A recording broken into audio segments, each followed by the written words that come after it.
Hey guys, this is Diego Moyano, and you're listening to the Payers and Players podcast.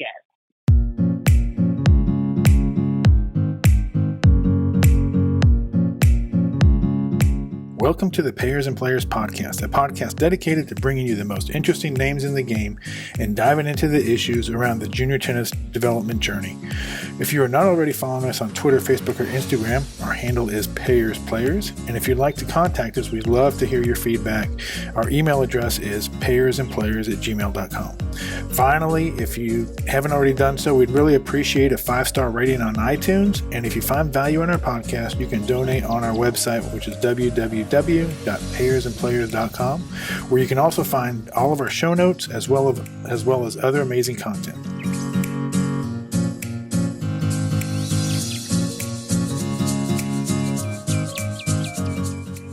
Today we're so excited to speak with Diego Moyano. Diego's a former professional tennis player from Argentina. In the past, he coached players like Tommy Paul and Riley Opelka. He also coached Dennis Kudla. Currently, he has announced that he is going to be coaching Kevin Anderson on the professional tour. The conversation we had with Diego was one of the best ones I can remember. He brought a lot of insight into junior development and gave a ton of great tips for parents who are raising young tennis stars. So with that, let's bring on Diego. We hope you enjoy. Hey Diego, this is Scott. Welcome to the show. We're so excited to talk to you. Hi guys, Scott, Robert. Thanks for having me on the show. Hey, before we get into some of the issues, I want to get a little bit of your background. I know I've heard a little bit about your tennis journey as a junior in Argentina to becoming a professional, and I think it's really unique and it's a good story. So maybe we can start with that. Yeah, so I started in Argentina. I made my junior career until I was 14 years old. Then my parents, they got in bankrupt in Argentina in a big economic crisis. And my coach at that time told me that my only way to keep playing tennis was going to Europe, land in France, which the country had a very nice money tournament circuit that I could keep playing tennis, improving and paying my bills. So I made the decision of going to France at 14 years old, and that's what I did. I lived 16 years in France, trying to improve and get better. In '97, so I was playing some ATP. I never, that was my dream all the time. Made it on the ATP tour, but I didn't have the level. I didn't have the money, so I had to grow and kind of improve. In '97, I started playing full time in the ATP. We're now living in France a couple more years until the age of 29 years old. I went back to Argentina for a couple of years until 31 that I got injured. I had to retire in 2005, and then from there I didn't know what to do, and because I never thought about stopping and coaching, so I didn't know what to do. So I took a little time to think about what I needed and I wanted to do, and so I started coaching. I had a first grade player to play. I mean, I started working on the team with Guillermo Coria. At that time was number 5 in the world, and from there I realized that I really liked this coaching on the pro circuit, and that's what I did. I started my journey as a coach and get better and try to improve to be the best coach that I can be. So that's a little bit in general my background. Can you tell us about some of the players that you have coached here in the last couple of years, or some of the good players that you've coached in your career? Well, so as I mentioned, I started with Guillermo Coria. He was number 5 in the world in 2006, 2007, and part of 2008. I was working with Paul Capdeville, which he broke top 100 at that time. Carlos Berloc, an Argentinian, and I helped the team with Fernando Gonzalez, which we won together in Viña del Mar ATP. He was top 10 at that time again. Then from there, 2008, I started working with Robbie Ginepri. I worked with him for 2 years almost, until I joined the USTA as a lead national coach in 2010. And so I had my academy in Argentina, which I trained also a few top 100 players like Brian Dabul, Diego Harfield, and Martin Basario Arguello. In 2010, I joined the USTA as a lead national coach, as I say, and I started working with my first group, kind of my age, was the 92s. Dennis Kudla was my main player there. Jack Sock, Ryan Harrison. I had two different times with Ryan. One was that year 2010 when he qualified and beat Lubicic at the U.S. Open. He was around 17, 18 years old. From there, I took over also. So while I was coaching Dennis Kudla, I spent time with Sam Querrey, Steve Johnson, Bradley Clan, Ryan Williams, Dennis Sangren. And then I took over the group of 97, developing the group of 97, 98.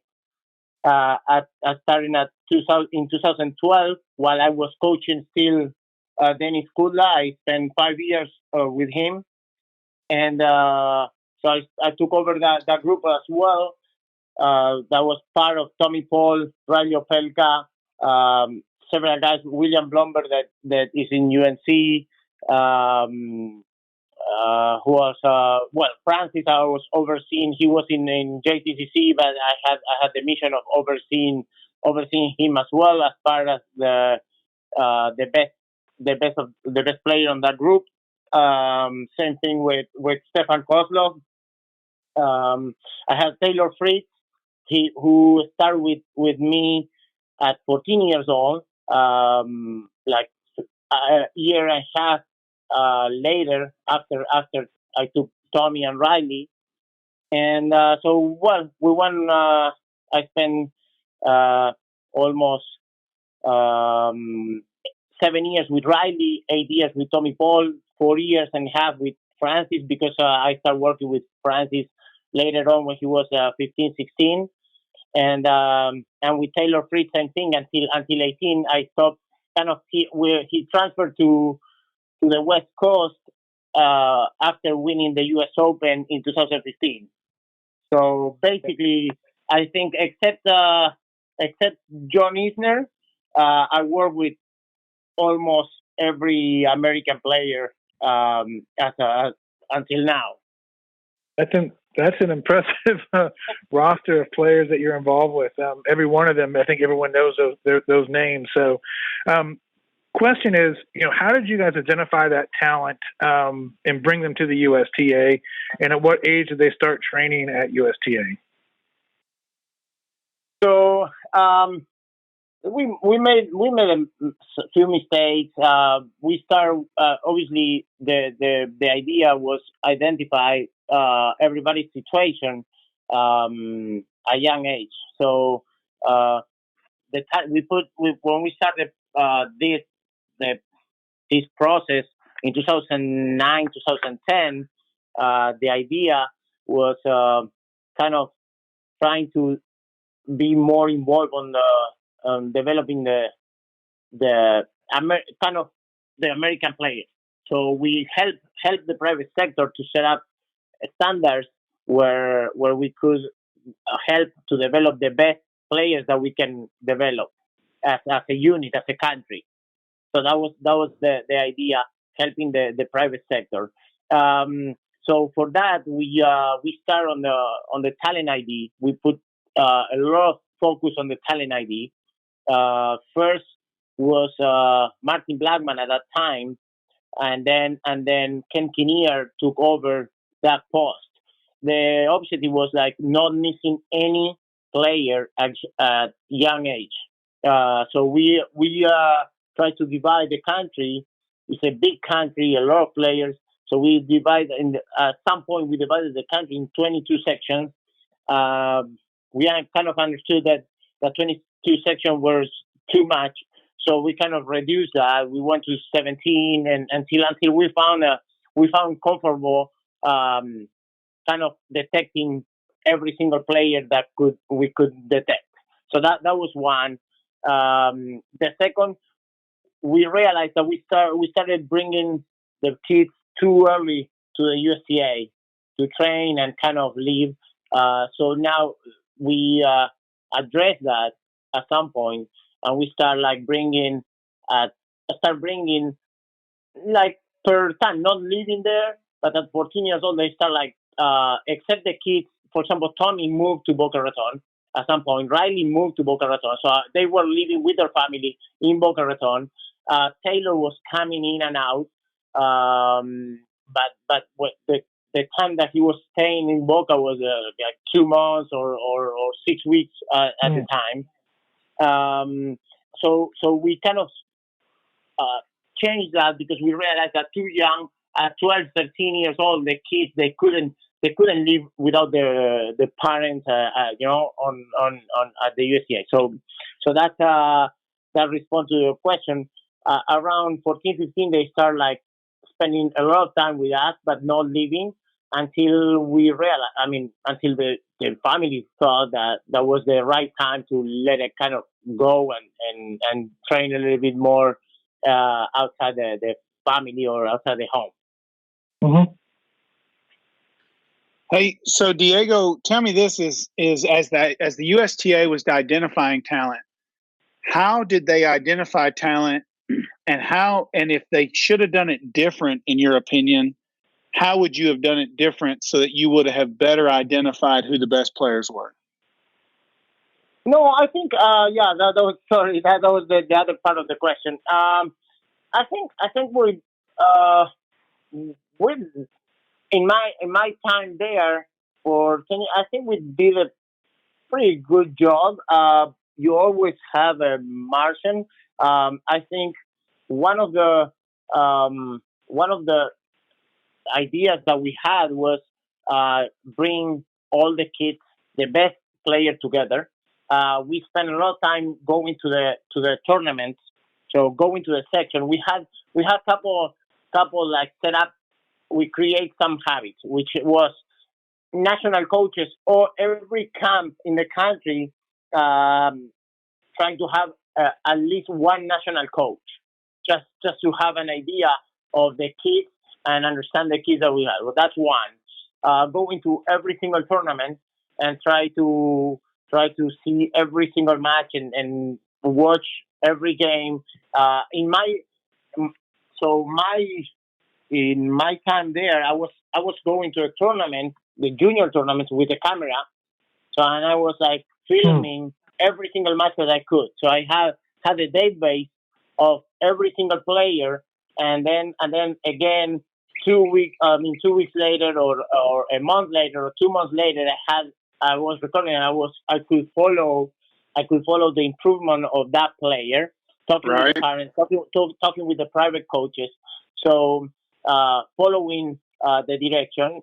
So that's another thing, and then bringing the kids, the best kids, all the time at the center to earn their own opportunities. So that was a big idea.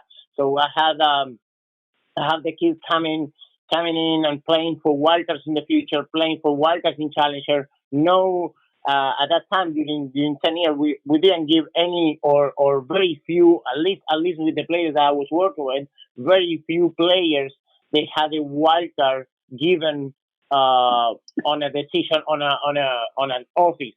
Everybody was earning. So one good example was that Ryan Harrison, 2010, he was the best 92 in the country at that time, and he played the wildcard tournament, wildcard playoff that held in Boca Raton, and he lost in the final against Team Smith. So he has to play the qualies, and then he won the qualies, and after that he won. He beat Lubitsch.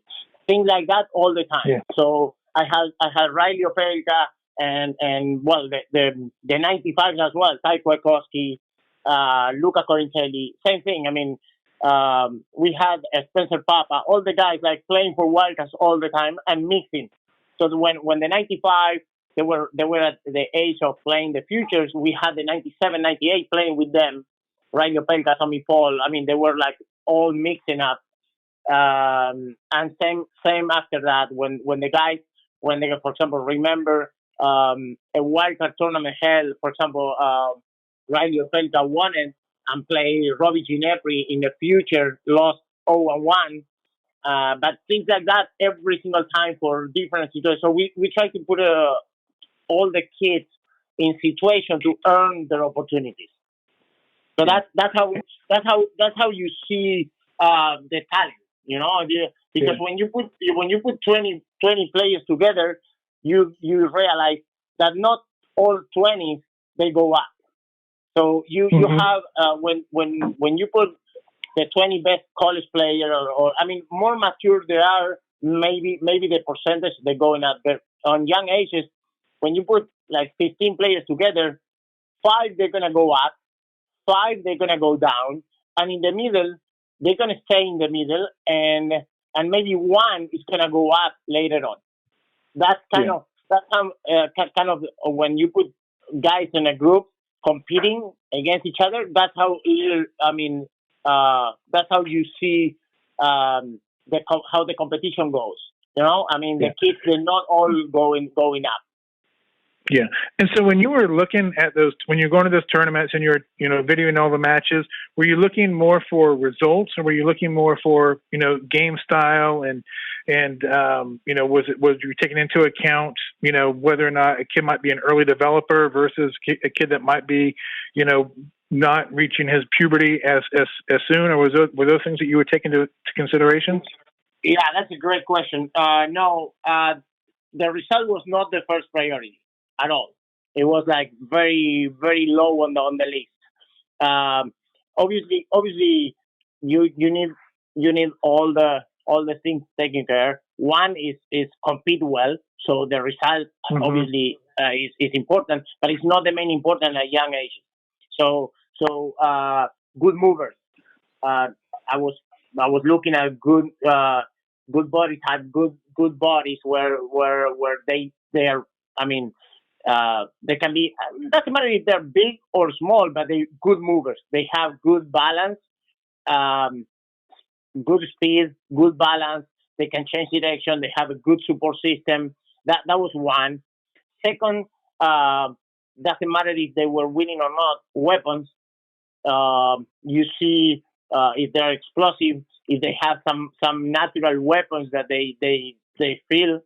So that's another thing that, for example, moving up, you see, I was looking for those players, um, how they react, the mindset, if they're good workers, if they compete well, even if they were losing, but kids that they really want to improve. They have the big picture.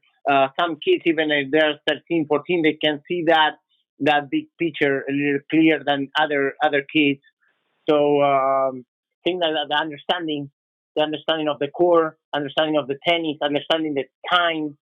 So that was another thing. I mean, players that understand the time are huge. Understand when they take time away, when they give time, when they need time to defend. The different position of the core. That's something that I was looking. And then lately, obviously, as I mentioned before, a little bit the results. But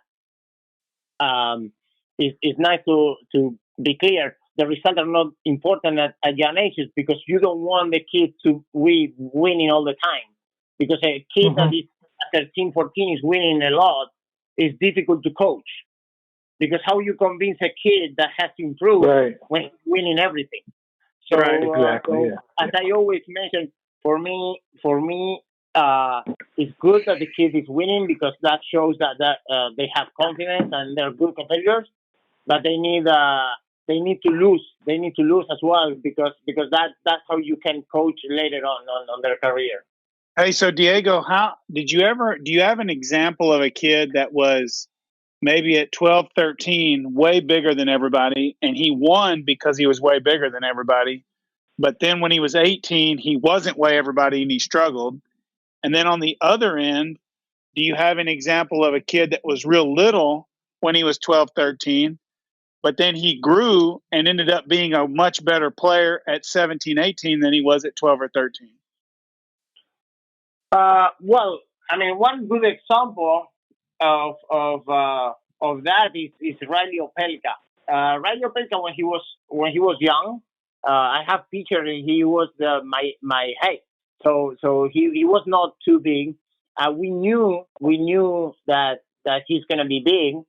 So my whole the whole junior career, so 12, 13, 14, 15, I have him moving, doing 2-on-1, changing direction, playing baseline game without serve. So he was, and many times he was pissed with me because I was making him play without the serve.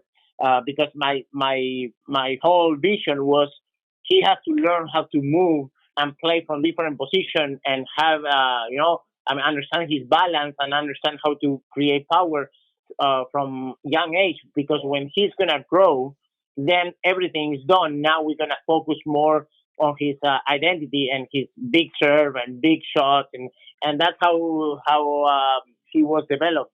He was developed that way, so he understands the court pretty well. He has all the shots. He understands the defense, understands the offense, and now obviously it's easy for him to use all those tools at the right moment. So that's one of the example of Well, that, and that and let me interrupt you for a second. So I'm looking up online, and it says online that you're 5'9", 5 feet 9 inches. Would you agree with that height on Wikipedia? I'm 6. I'm 6 feet. 6 feet. Okay. So Yeah. you said when Riley Opelka was 12, he was your height. So maybe He was a little. I mean, that was 13 years old. You can look at my on my Instagram and you see the picture of him, Tommy Paul, and myself together. We are. I mean, Tommy was a little like smaller, but Riley and me we were like kind of the same height. He was already obviously big, but you know that he's gonna get bigger and bigger. We have players like they were the same height at that time, was like Luca Corintelli, uh, Alexios Alevian, even Ryan Harrison. He was pretty tall at that time as well, like same height like that. but was there a player like I'm thinking who's the guy from Australia, Scott, that's like 20, 21 right Uh, now? The small guy, Demonar. D Manure. They say yeah, when D Manure was 12, he was like 80 pounds, right? yeah. He And was he so was he was he was skinny. Yeah, you have so some players like that. so that's what I'm asking you. Was there, because I see some of these players that are huge for 12 years old, but then when they get to 18, they're regular size. And then I see these kids that are like D Manure, who was 80 pounds when he's 12, but he grew into his body. And so that's what I'm asking you. Did you see any kids that were way too big for their age and they won because of it? And then other kids who were real little for their age and they lost, but as they got older, they started winning more. Did you see that Yeah, but we yeah, you see that. I don't have like a clear because we example? you know that you see that because there's signs. I mean, when you have experience and on that business, you understand. You see the hair on the leg. You see, so you understand that at some point when they're 14 and you have the hair on the legs, and then you, Right. you know that they're not gonna grow much more, and you understand when they make good decisions anyway on the court based on if they're big or small, doesn't matter. When they make good decisions and the way that they want to play, the Muller was always really fast. Same with Diego Schwarman, for example, from Argentina. he's really small, but he was always really fast, really good balance. So you have to pay attention on that. It doesn't matter how big or small, the way that they play, the speed, the balance, the way that they see the tennis. So that's also very important. Like I said, Tommy wasn't really big when he was young, but he has a very live arm. Actually, at 14, we had to change. I had to put like Tommy 13, 14 through a program where he changed the forehand and he changed the serve because the way that he was playing, he had all the shots like locked and couldn't accelerate his wrist, couldn't accelerate, couldn't use his live arm on the serve. So so what I'm saying is. Um, you see that a lot, but you if you pay attention on those details, you understand that the kids they're not gonna grow much more, and they winning because they're too big, or kids that they're not winning, but they're gonna grow into their bodies, and then they are Right. making the decisions, and they're gonna start like progressing quickly. Right. Hey, so Diego, so were you saying then that Tommy at a younger age was more of a, I don't want to use a derogatory term, but more of a pusher or a moonball type player that you had to develop into a bigger hitter? Uh, yes, yes. He was a great move. He was a great mover, but he was not. Uh-huh. He was making balls. Great backhand, the Yeah. amazing backhand. But with the forehand, he was a pusher with a Western grip, and he has to. He started developing. He understood how to develop that big forehand and with loose and live arm. So actually, Taylor Fritz under 12, he was a moon baller. I mean, he was playing moon balls all the time. We Yeah. actually laugh about that because he couldn't win a match because he was just playing and making balls until he started like hitting the ball well, and obviously he has an amazing. He all his life he has an amazing timing. When I first saw him at the 14, he had unbelievable timing, but no movement. So he couldn't move on clay court, for example. He couldn't move, and he was struggling to understand how to play certain balls. And then again, the first month he was like side to side with hand fitting on clay until actually the first day he landed from California, never played on clay. He practiced with Henry Weirholm. At that time, he was number one or number two in the country, Mm-hmm. and I had to change him from to another court because he couldn't make two balls with Henry Weirholm. So the whole month he was like side to side, hand feeding, understanding how to move on clay, how to defend on clay, how to play the best ball, when to play cross, when to change direction, and the last I think it was the third playoff that month. He played Henrik on a real match for a whiter, and he beat Henry Weirholm on clay. So Wow. so that's kind of going into that thing of doesn't matter if they win or not. It's the willingness of improvement that also you have to take in consideration. All right. So, Diego, can you think of a kid that you coached who ended up outperforming his ability? So his talent was not as much, but he worked super hard and ended up maybe having a better career than he should have.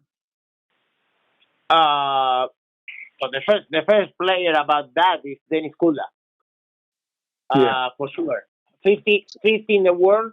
I mean, he was, but he is a workhorse. I mean, he works so hard all the time. I had him working in the morning, afternoon, fitness in the morning. I mean, he was like doing fitness in the morning, tennis in the morning, tennis in the afternoon, fitness in the afternoon, every day from 17, 18. Same thing. I mean, he was like, I had to explain him because when I started with him, he said, "Well, I'm not practicing Saturday or Sunday." So I said, "Well, that's it's gonna change because the tennis player we don't have as a tennis player we don't have Saturdays or Sundays. It's every day is the same. You never know when you're gonna have a day off. You could have a day off on Tuesday. You can have a day off on Wednesday. You can have a day off on Sunday. You never know. So we're gonna work, and you're gonna have your rest day, but you never know when it's gonna be your rest day. So the first one to I don't know if overachieve is for sure Dennis. Um, and then players that they're really I don't know if the word is overachieved, but I think Steve Johnson very smart on how he went to his career, um, and understood how to cover the weakness and understood how to get better on their weapons. So I think being 20 in the war, I think is great. I mean, very smart how he went and how he improved, and the work that he put on, and how he went about his body, nutrition, fitness, everything. So that could be, I don't know if but it could be another one. Um, the rest the rest I don't know. I have that's what I'm saying on the list. I think Dennis will be the first one of that of answering that question. Okay. Okay, Diego, going back to what you're saying when you said that you were looking, part of your talent identification was to identify weapons. And I'm assuming you're looking at kids that are 11, 12 years old. So I'm wondering, what weapons were you looking for in those kids, and what can juniors at that age do to develop weapons, even if their bodies may not be big enough to have a monster serve or anything like that? So what should a 11, 12-year-old do to develop those weapons, and what kind of weapons should they be developing? I mean, it's a great question. I mean, we're not talking 11, 12, 13, 14, obviously. I mean, you have that range.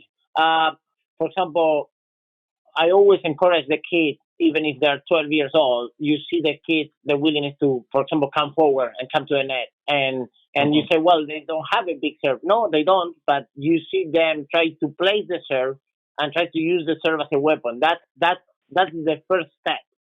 If you have a kid that has that naturally, he has that skill of having the serve, grab the ball, and understand that he has to place the serve somewhere and play.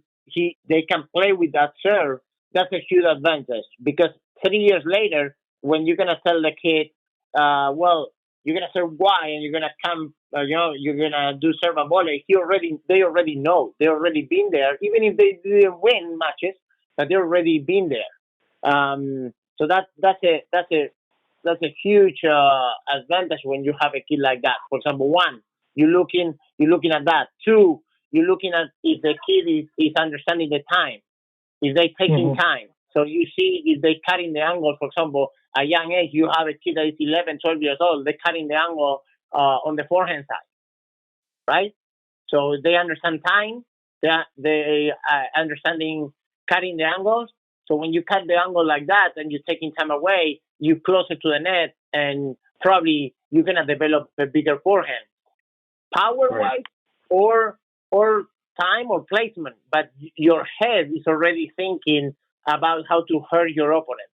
So that is a big advantage as well when the kid doesn't have the power, because everybody's thinking weapon equal power. No, Right.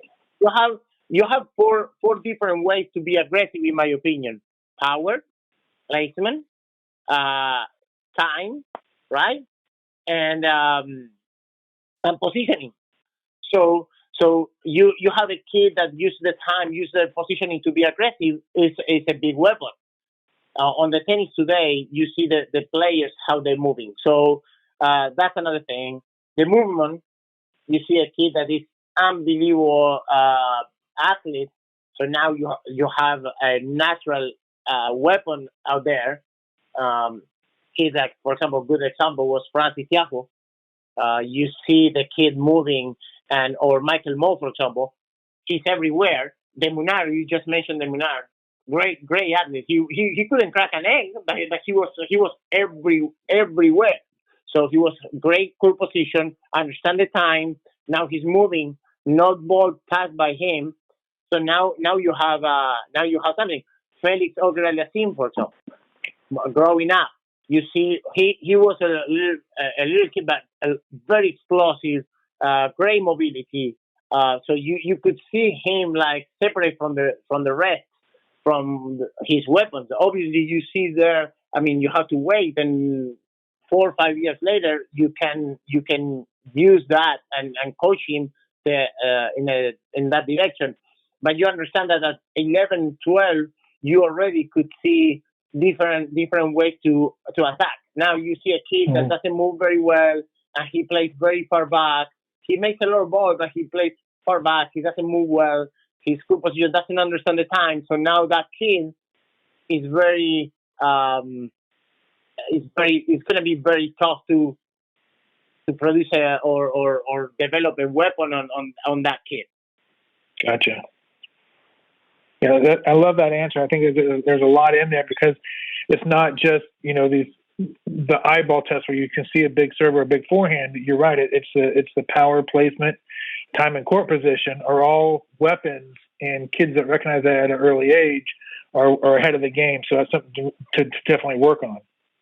Yeah, totally. I mean, it's that's what that's important for the coaches and parents and kids to understand, because I put the parents there because you have a kid that understands the time and he understands how to close point at the net at 12 years old, but obviously they're too small to cover the court, so they're losing matches. But you see that kid, the willingness and their understanding of the court, and you have to encourage that kid to keep working on his game, because 3 years, 4 years from that point, at 16, 17 years old, when he's going to grow into his body, he's going to start like covering the court, and now he's becoming a very good athlete. So that's that's the most difficult thing, I think, for a coach or a parent of a player, is to have a kid that's like that, but then they get burned by passing shots or lobs or missed overheads, or like Robert, we always say that the classic 12-year-old point is it's played beautifully, they get the easy volley and they miss the volley, and so then they're more reluctant not to come to the net anymore, and the other kid's fist pumping because he thought he did a good job by the other kid making a volley, and it just it's difficult, but it's one of those things that you got to. The best 12 and under point is when there's a kid at the fence and another kid at the net, and the kid at the net gets an overhead, and the kid at the net in 12 and under hits that overhead right into the net, right? And then the kid at the net's like putting his head in his hand, and the kid at the fence is going, "Let's go!" And you're like, "What are you doing, man? You should have lost the point, right?" No, totally. I watch. I give you an example. Tsitsipas was 16 years old, and we went to Wimbledon with the kids, and Tsitsipas lost against, I don't remember, in Roehampton junior tournament. He was playing big. I mean, it wasn't this Tsitsipas top 10. It was a kid that was good. He was coming in and serve and volley and return and play good points and coming to the net. And he ended up losing like you described. The other kid was like yelling and I went to him right after the match. And I went to him and said, "Look, great match. Keep doing it. You are on the right path. Keep working." Because I like every kid, and you go to Kalamazoo and exactly as you described it, went to Kalamazoo 1,000 times, and when you see a kid like that, you have to go there, winning or losing, and encourage that part. I say, keep doing. Don't worry. Yeah, but I lost. I mean, the kid is sometimes crying. So don't worry about it. Just don't worry about it. Believe me. In 4 or 5 years, you're gonna be fine. You're gonna be fine. You're gonna understand. You're gonna have weapons. You're gonna have things to hurt your opponent. You don't want to stay 6 feet, 7 feet behind the baseline and just pushing and making balls.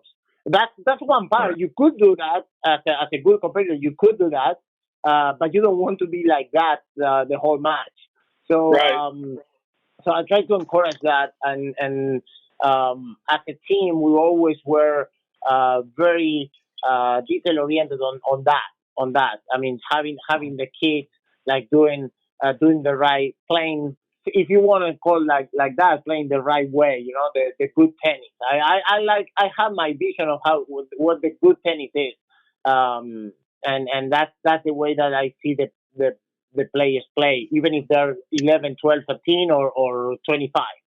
All right, so let me follow up. So I asked originally a player who maybe wasn't as talented, but worked really hard.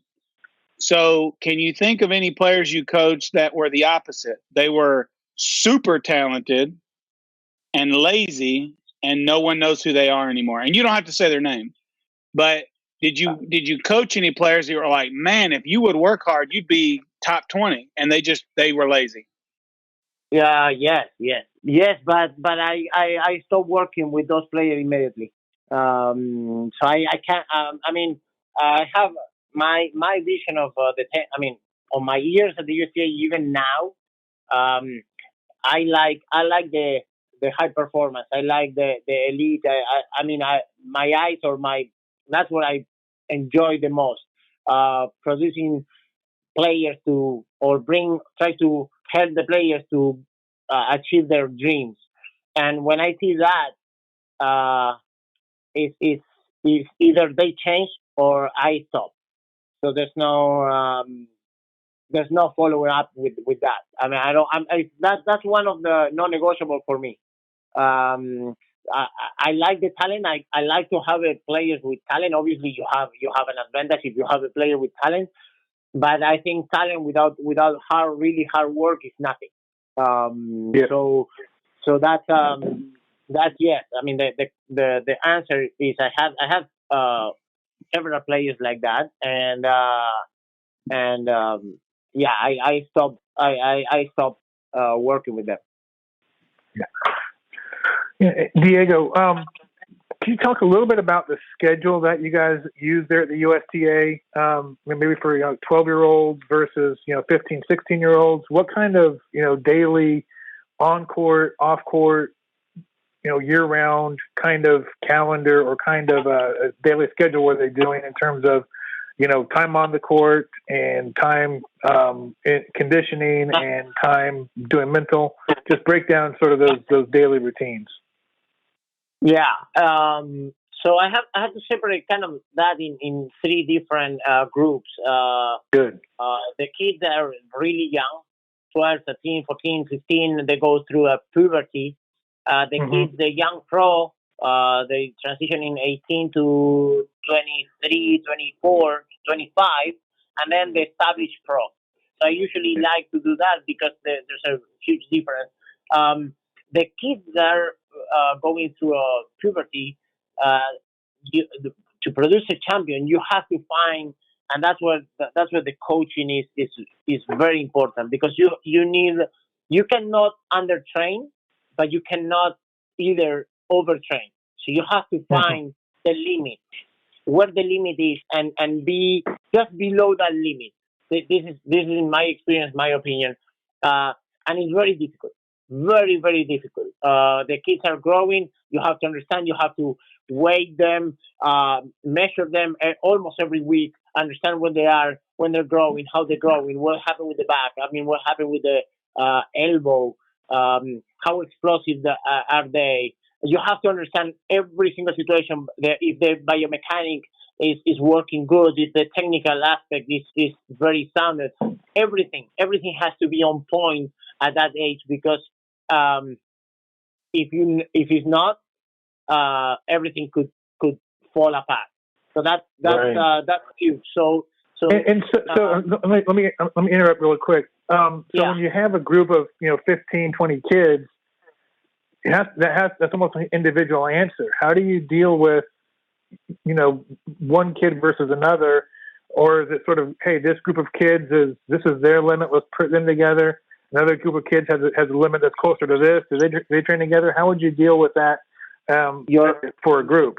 Awesome question, Scott. Awesome question.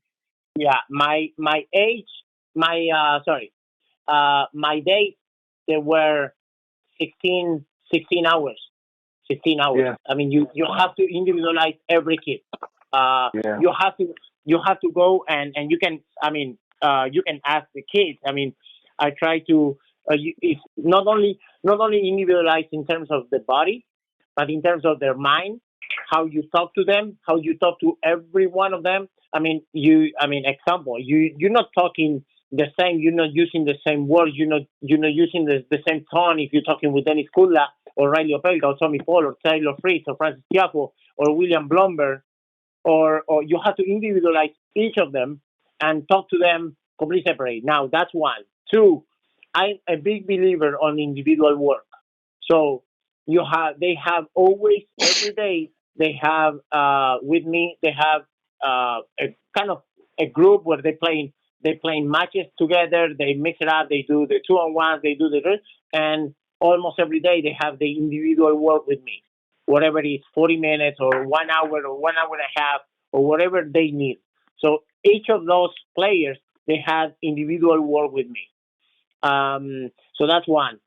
Second, every player has an individual work. Obviously, you have when they go to fitness, you have a general stuff they all do, but you understand what they need to do more for regarding injury prevention, regarding kind of style, game style.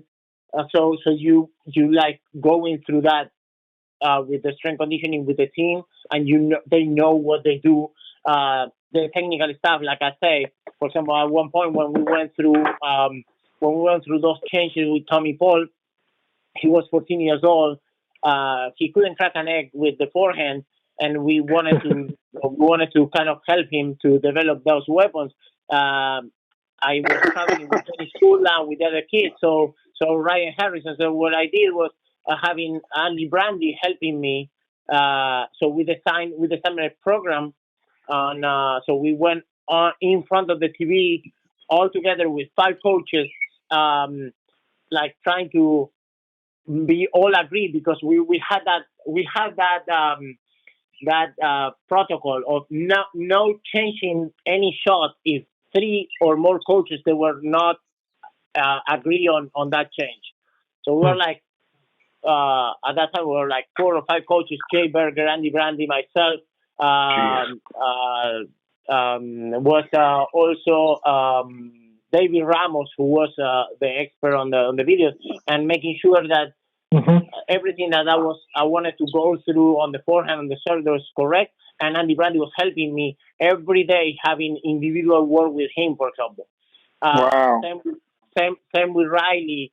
When I was traveling, and he was like 13 years old. Some of the volley workout, having Tom Gullickson helping me and working on his volley when I was traveling sometimes, so they designed program for him to work on his volleys and like this with every player. Same thing with Dennis Kudla. When I started with him, he didn't have a good serve or good forehand. He couldn't hit a forehand. And so working on him specific, that's on the technical part, but outside the tennis course, same thing. I mean, you have completely different personalities that you have to manage. So, for example, Dennis Kudla is completely different personality than Tommy Paul, right. and you have to manage and you have to understand that the body, same thing. So going to the limit. So you're as a coach, your journey your day becomes like 16 hours. If you don't want to do it, that's fine, but you're not going to develop any player. That's how it is.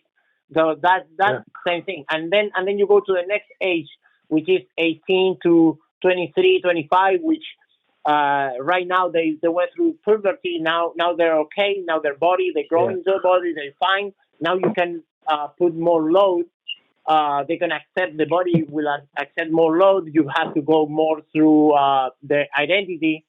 So that's kind of the easy age to work. You can work hard. You can same thing. You cannot work more than 2 or 3 players, because if you work with the individual, you have them on the individual process, right? Even if you share, you have some practices that they're working together and some practices individual, and obviously same thing. They go first the difference with the fitness. Sorry, I go back a little bit.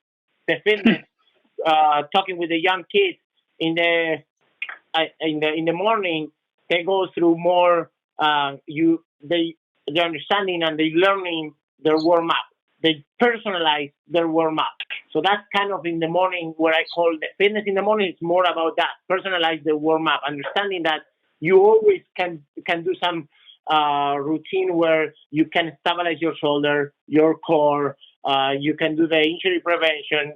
So that kind of thing. And then in the afternoon, you do all the stuff that you need to do to progress and work a little bit harder.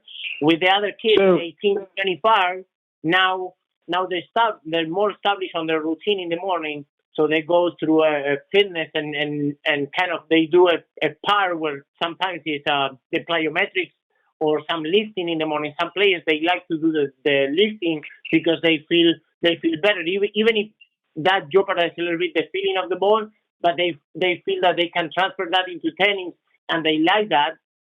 And then same thing in the afternoon. Obviously, finishing the day with a harder workout, and then you have the established pro over 25, 26, with they playing a lot of matches.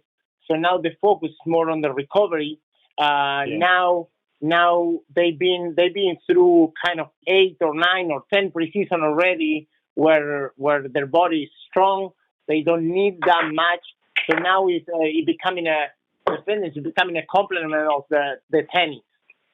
So it's a kind of a different stage in their life. You focus on the recovery. You focus more on a specific work that they need. You understand their bodies, and you understand what they still need some workout, the injury prevention, and the rest is a complement on the tennis journey.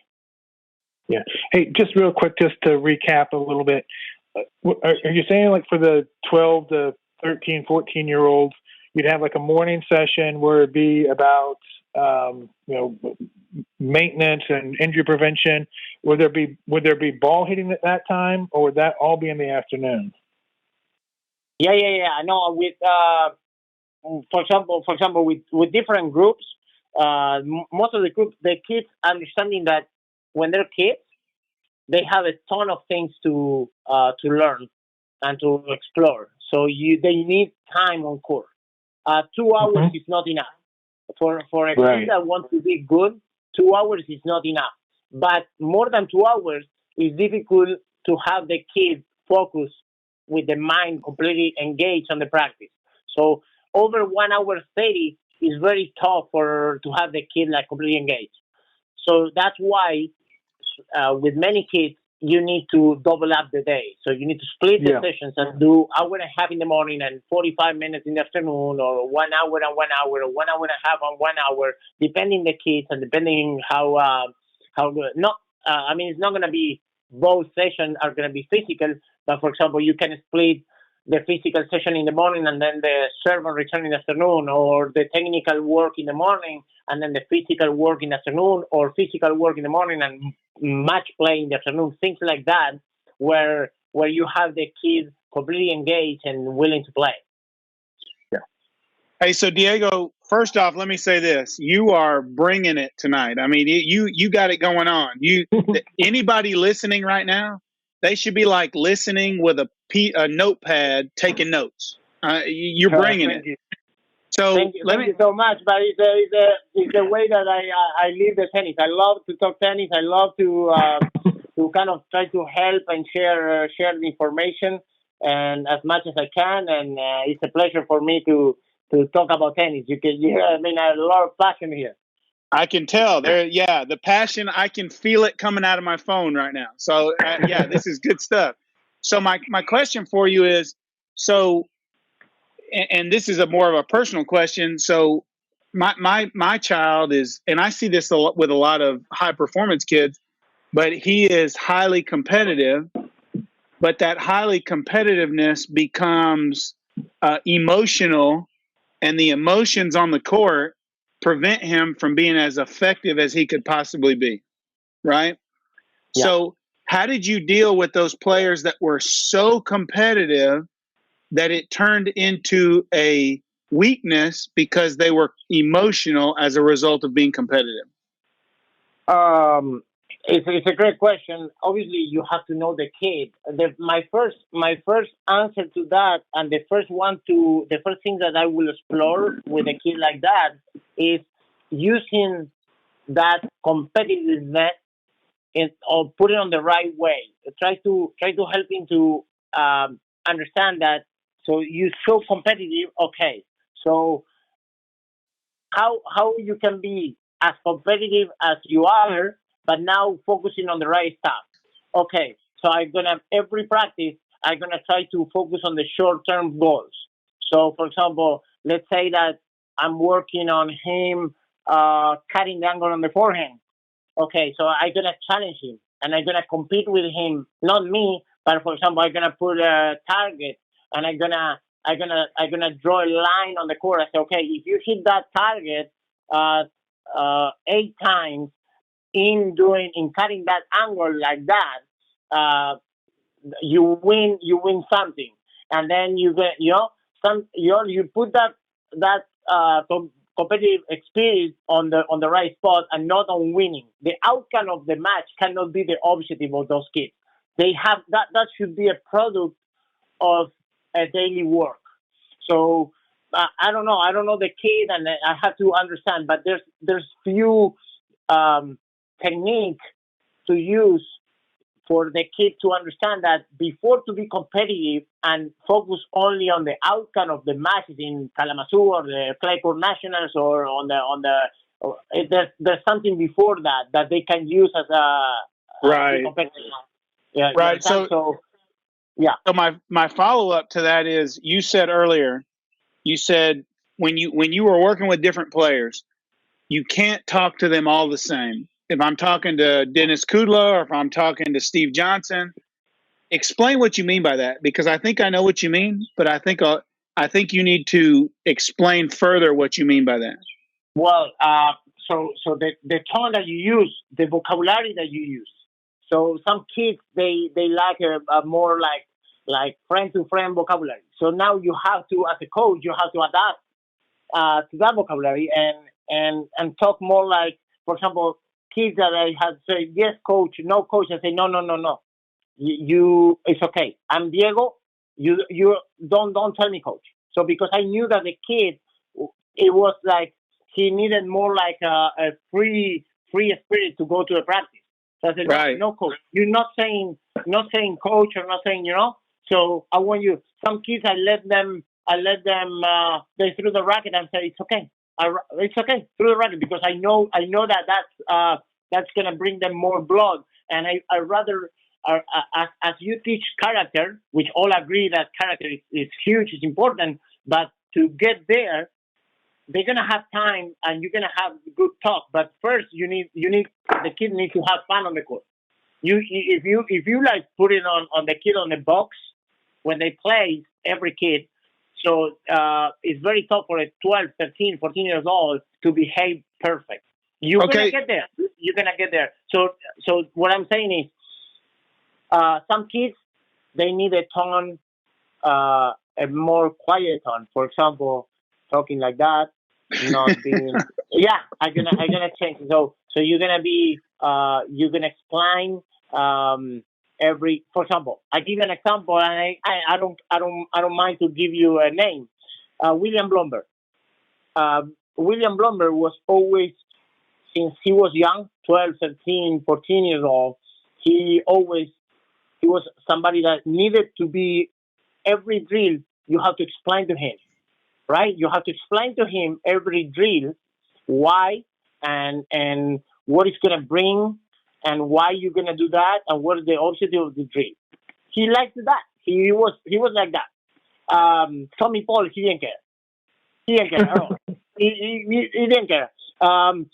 Francis, Francis was like, okay, we play match, So yeah, so you have a kid that he want to play points, and everything that you're gonna tell him, he doesn't care, but only he will care if you put points on that. Tommy, didn't care. He didn't care about winning or losing on practice.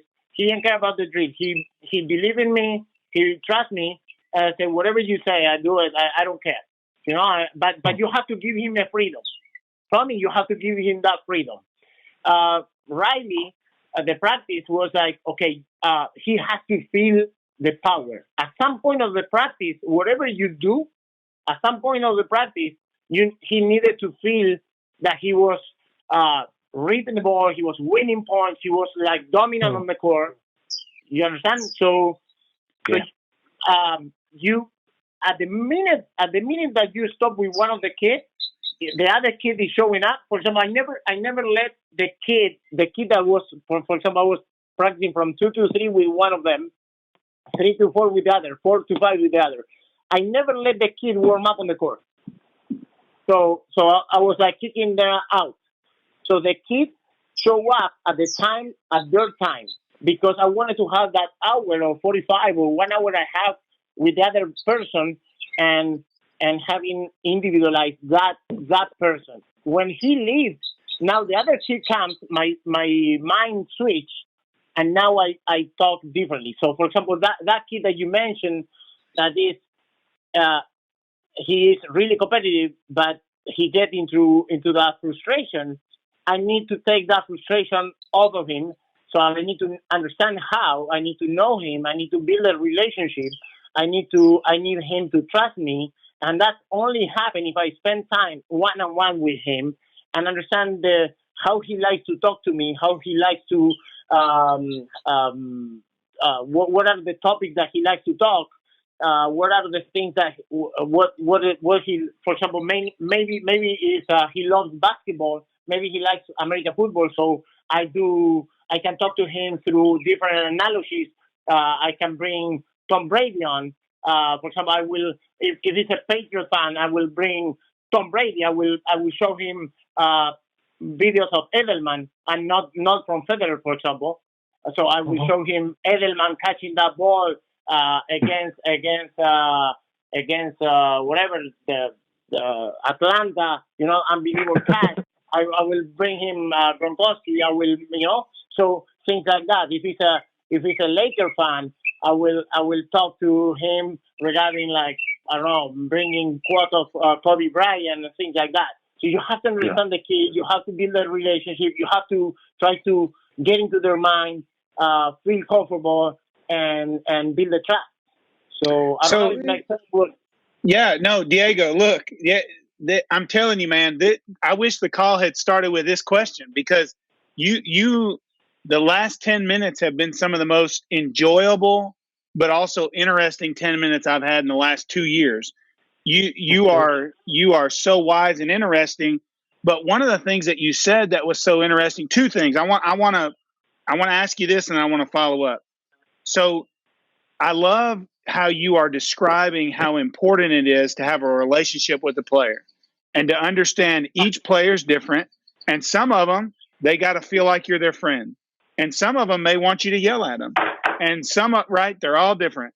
And then you even said some of them, they might throw their racket, and I just say no big deal, right? Because they're not going to be perfect. Because one of the things that it feels like in junior tennis, and Scott and I did a podcast a while back on this, was it feels like in junior tennis they expect a 12-year-old to act like a 30-year-old Roger Federer, right? When Roger Federer was 12, he didn't act like he acts right now, right? And so I love that you say it's important that we understand the player, that we relate with the player and get to know the player. So my question though is why do you think so few coaches do that or understand that? And because you said they can't be cookie cutter, right? They can't just try to make them all look the same, stamp the same. So why do you think so many coaches in America or in the world don't understand that relationship is so important? I don't have an answer with that. It's a good question. I can tell you what I believe and how, and try to share that to all the coaches and all the parents. but I really don't know because we all know and we all agree that we want to build character, and that's okay. But to build character, you cannot, like everybody treat everybody the same, and that's the way that we're gonna do. I don't believe on system. Mhm. I don't. Right. So I really believe on individual work. I really believe on like I was mentioning. So I don't really have an answer why. I can tell you what I do, and thank you so much for your words. But it's very difficult. It's something that I will have to talk with, and I have thousand discussion about that. Many discussion with different coaches about. No, he said, well, but this is not how. He said, well, that kid needs that. The other kid needs the other thing. And everyone is different. And one thing that has to be the commonality is you have to let the kid express on the court. I mean, you cannot take the air out of the kid. That's important. The kids need to express themselves. They need to feel that when they are on court, they play tennis. They love what they do. They play the game.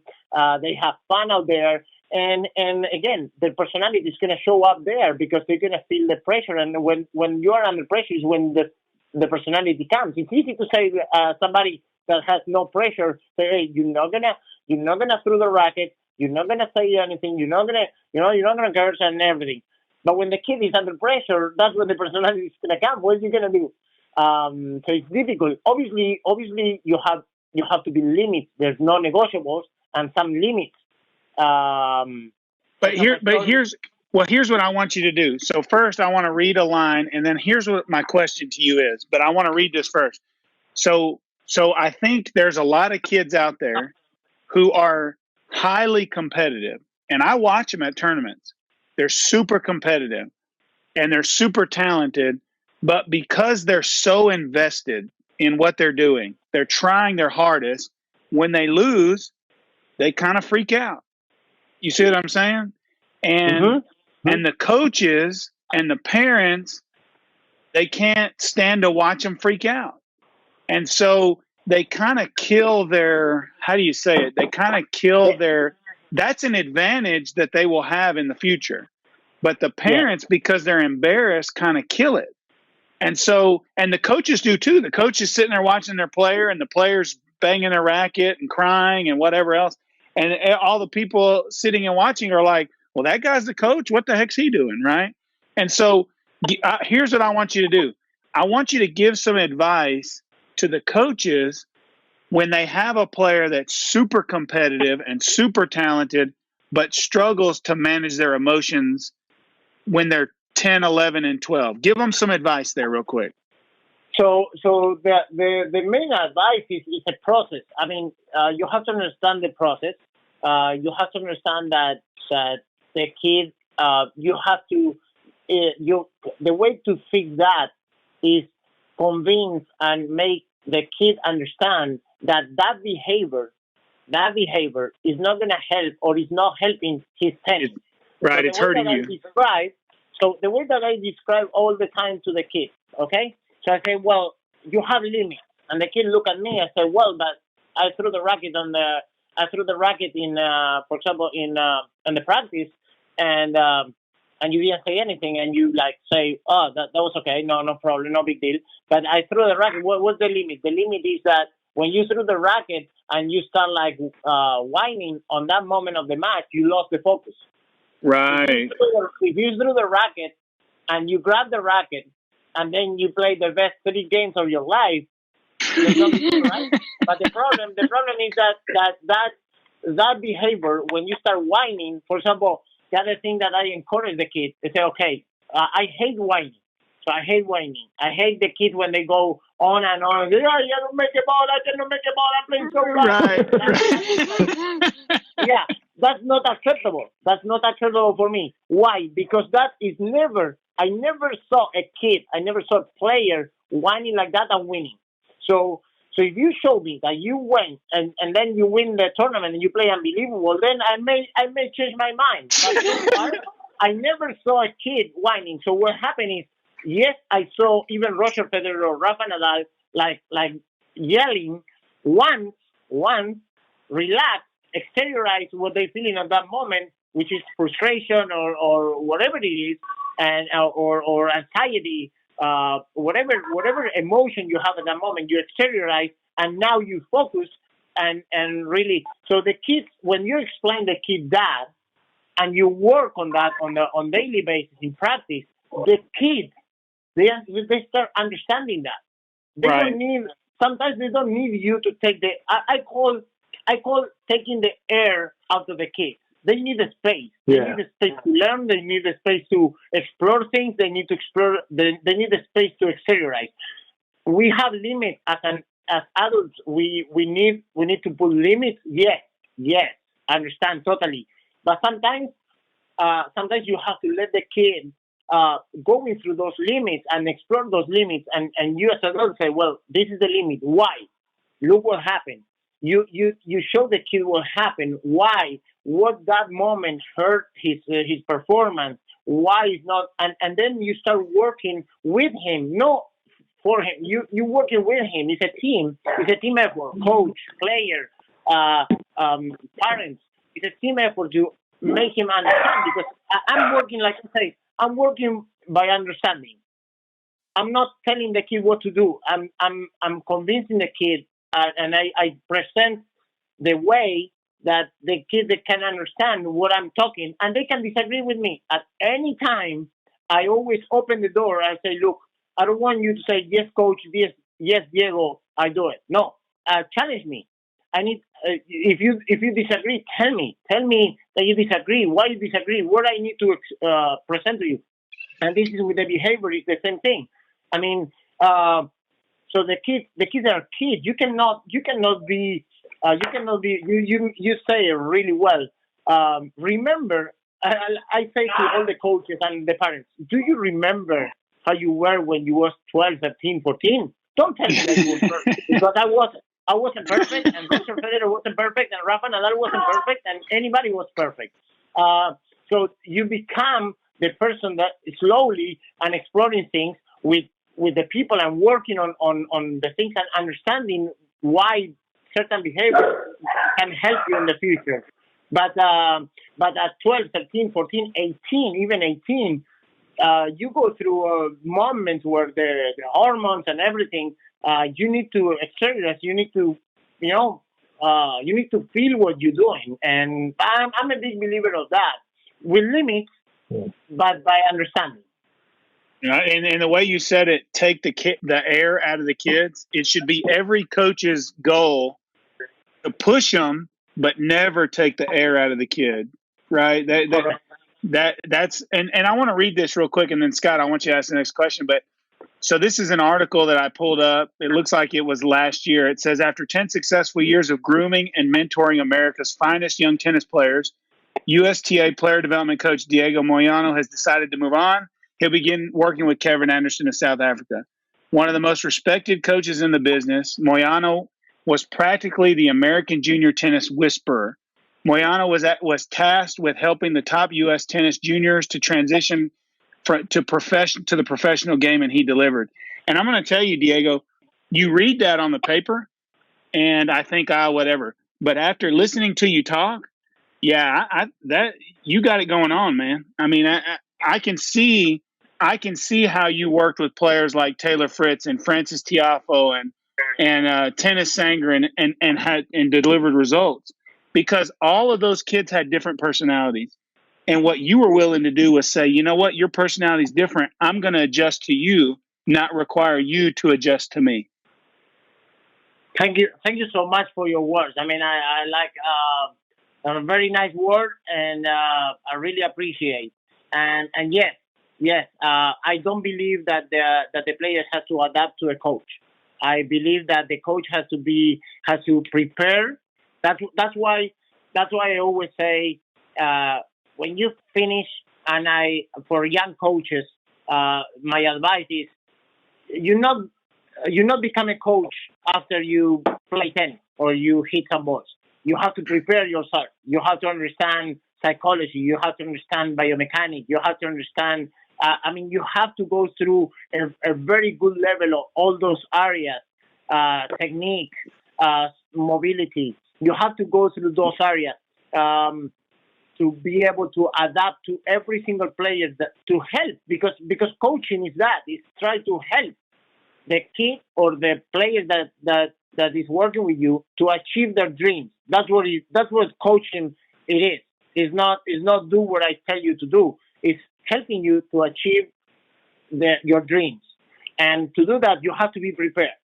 And that requires a lot of time, a lot of study, a lot of experience, individual work, and that's what I love to do, and I always believe on that. I think a player work with a player is like working with your own son or daughter. Same thing. I mean, you want to give them all the tools possible to kind of go through those moments and insert on the business and be successful. And that's what coaching kind of is. So that's the way that I approach this. Okay. Hey, Diego, before we get to our rapid fire, I want to ask you one more question about sort of how you guys dealt with things at USTA, and that's how you guys dealt with injuries. Like I said, my son right now, he sprained his knee, so he's been out for 5 weeks. I know that Robert's son has some shoulder problems in the past. I'm curious, what kind of things do you guys do to keep the kids involved in tennis while they weren't able to be, 100%? So with a sprained knee, you can't do certain things, but maybe you can volley or you can do some other things. Were you guys taking that kind of approach, or was it just stay away from the courts until you get better? How did you guys deal with that? No. You try to stay, because those moments are good moments to first fitness. Although understanding that for example, when you like hurt, reading about different things. Well, some kids they're gonna be willing to read more. Some kids they're not gonna like that. But for example, using the imagination, reading 1. 2, right now on the quarantine, the platform, the live Instagram, which you can find some really good players talking about tennis. Like the kids right now, they like the phone.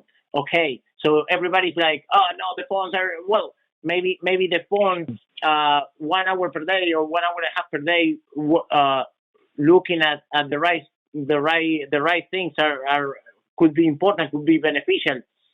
The other stuff is having a routine where they understand that, for example, they have knee problems. All right, perfect, knee problems. What about the upper body? That if you're too young, the upper body is not gonna develop. You're not gonna build muscle, but your brain is gonna start understanding that it's gonna send when you work with your weight and you do your own stuff. Your brain starts building that capacity of saying, okay, we're working. And you have that routine of injury prevention. You can work on the shoulder stability. You can work on your core. You can work for it doesn't have to be 4 hours. Just start building habits. You cannot move. You cannot play with the knee, but you start building habits on injury prevention. For example, after you do the upper body routine, you can go and take care of your body. So you do your recovery stuff for your knees. And maybe there's some injury prevention on your shoulder, whatever. So that plus reading, plus talking with coaches or something like that, watching videos, watching you play some matches that you have. That's important. And you building that routine. It doesn't have to be every day, but 3 days a week. You know that those days until you recover, you building different habits. For the coach, same thing. To be able to connect with the kid while he's injured, I think is huge. I always had that vision of talking with the kids while they were injured. And Riley Opelka was somebody that he was, like I say, it's very difficult. Some kids when they grow into be and work them on the limit. So, but building that relationship, that will happen because the kid is struggling right there. So that is building the relation while the kid is struggling, because every kid wants to be out there and playing and running. So when you have the shoulder, same thing. Okay, you have the shoulder, build a routine with the lower body. You can run. You can do stuff for your lower body. You can do the recovery. You build the things. You read. Present different options. Be smart and be creative on presenting the kid different options where he can be motivated and understand. I don't know. Let's play music, for example. Okay, you do your stuff, and now you don't want to read perfect. What about playing guitar? Do you like to play an instrument? Why? Because in the future, if he's connected with tennis is giving you when you travel, it's giving you so much free time on the tournament that you don't know what to do with that. So if you don't read, if you don't. So now playing instrument, playing piano, playing guitar. So now you understand that when you're gonna have that, you can travel with the guitar and maybe spend time playing music, and that will channelize your anxiety, your nerves through the music. Things like that. I mean, you never know how the kid is gonna be in 5 years. What you can do is present opportunities, present different options, be creative for the kid to go through those tough moments, and understanding and keep getting better. You know what I mean? Yeah, that's good information. Absolutely. That's great information. So, Diego, we're going to move on to our rapid fire. These are quick questions with quick answers. Okay, and so right. tell me the something that a year ago you thought was true, but you realized in that year's time is actually not true. Oh,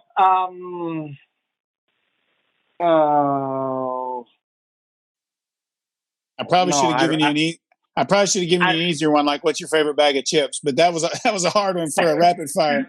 No, just that it doesn't. I don't know. I just doesn't. And it doesn't even have to be I don't tennis. know. I cannot think of anything right now. Well, it doesn't even have to be. It doesn't even have to be tennis related. No, but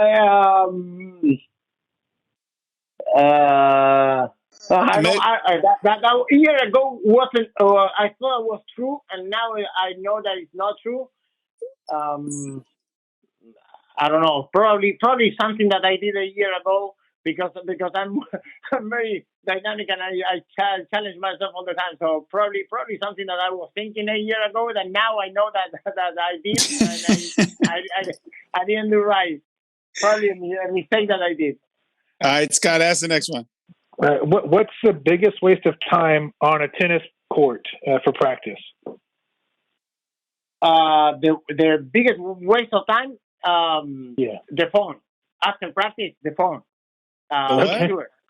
The Right phone. after, that's 100%, because I like when you finish the practice and you have your time with your coach and talking with your coach, and like do a debrief of your practice and think about what things that you did well, things that you did, the things that you want to do better, and most of the kids, they only go through their phone and they stay like that on kind of brain dead for 30 minutes.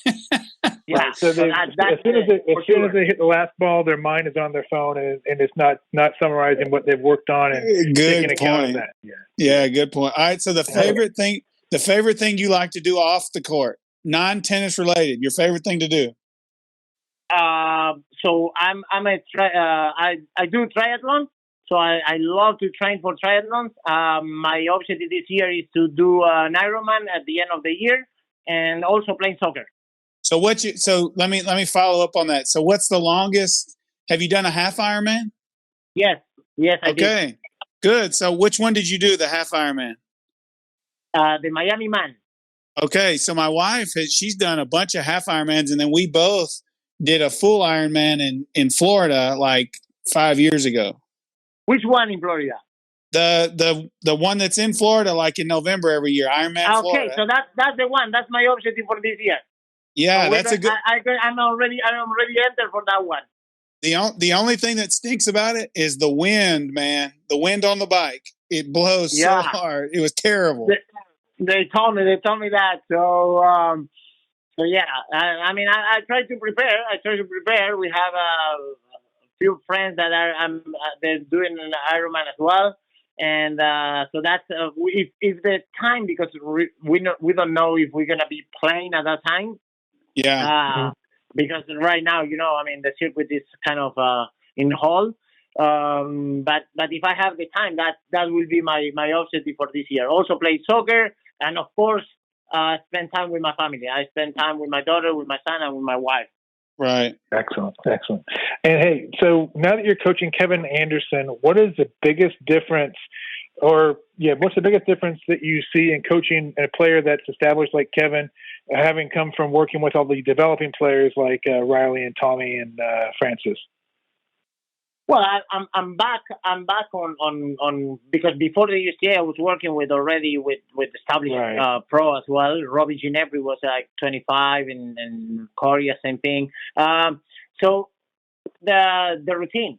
So you when like I mentioned during the talk, when they're young, you're building character, you're building their personalities, you try to help them understand every single area of their life, basically. So the on court, the off court, their routine, their warm up, and everything. With established pro, now you only focus on the details.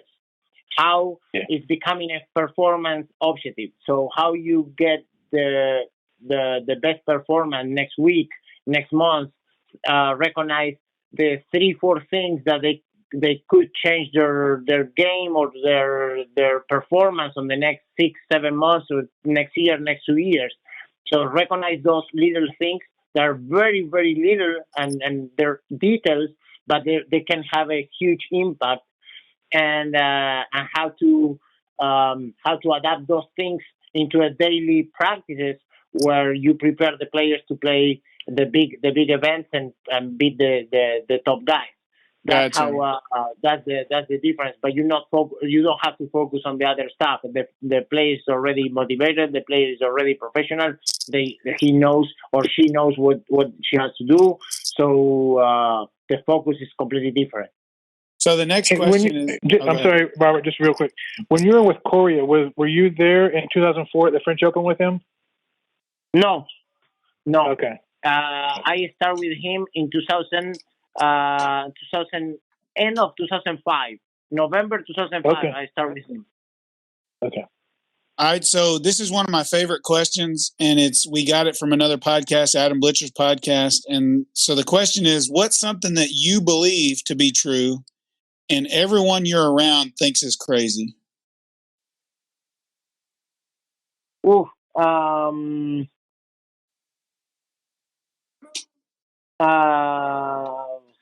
same thing. I don't know. I don't know. I need to think about those questions. I'm a thinker. I need to have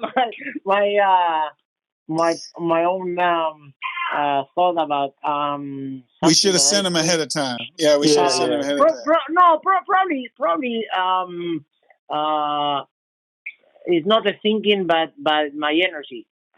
Everybody mentioned that my energy and my the way that I'm just jump on bed early morning, and then I have like it looks like I'm a 220 volts all day long, and everybody thinks that I'm crazy. I'm finishing the practice. I can practice for 10 hours and then go and run 10K and go bike and keep going. That's kind of that. No, it's not a thought, but it's a way to live. Kind of. I live my daily routines are like all in all the time.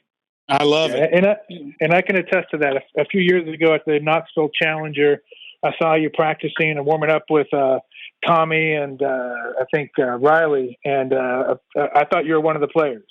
You look fantastic. Yeah. I mean that's the way, and same thing. I mean, and again we go to the hotel, we take a shower, and then boom, go to dinner, and like in dinner we talk, we go through different topics and share things and share the story. So it's never end. It's go. I wake up at 6 and I go to bed at 11, for example, and in the middle it's like all in. I full go. That's I kind love of it. everybody's telling me that's crazy. So that's the only thing that I can think. I love it. Well, hey, that's a good place to end, Diego. We appreciate your time. I know we went a little bit long, but that's your fault because you kept us interested, and we wanted to learn more. So I appreciate the time, and hopefully we can do it again. And hopefully we'll see you somewhere around the country this year if tennis gets back on track. Yeah, stay in touch, Diego. Thank you. Stay in touch. You're awesome, man. This was awesome. This is so much fun. Thank you so much for your work. Thank you so much for having me. I really love to talk tennis and try to share everything. And again, I'm very open whenever you guys think that can be a positive thing. I mean, I'm always open to talk with you guys. And thank you so much for having me again. And hope, like you say, hope I see you guys soon on the tour. I'm sorry. Well, before we do sign off, I know that you're doing a lot of Instagram lives. What's your Instagram handle where they can watch some of your content? That's right. That's a good question. Diego A. Moyano. So in Instagram, I have I start my new project as well. Diego Moyano High Performance Tennis, where I upload all the interviews as well on my webpage, on my website, and YouTube as well. So I try to share as much as I can. So if you're interested, there's a ton of really good interviews with coaches in English and Spanish, and so biomechanics, psychology, strength conditioning coaches. I try to go through different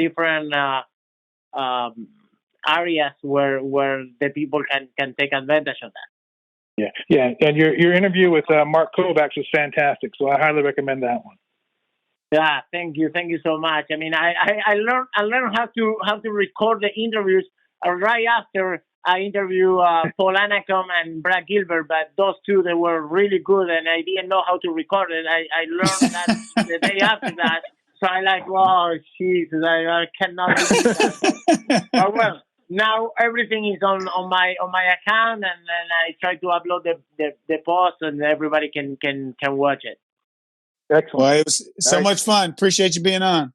All right. All right. Bye, guys. Thank you so much. Have a good night. All right. Bye-bye. Bye-bye. Bye.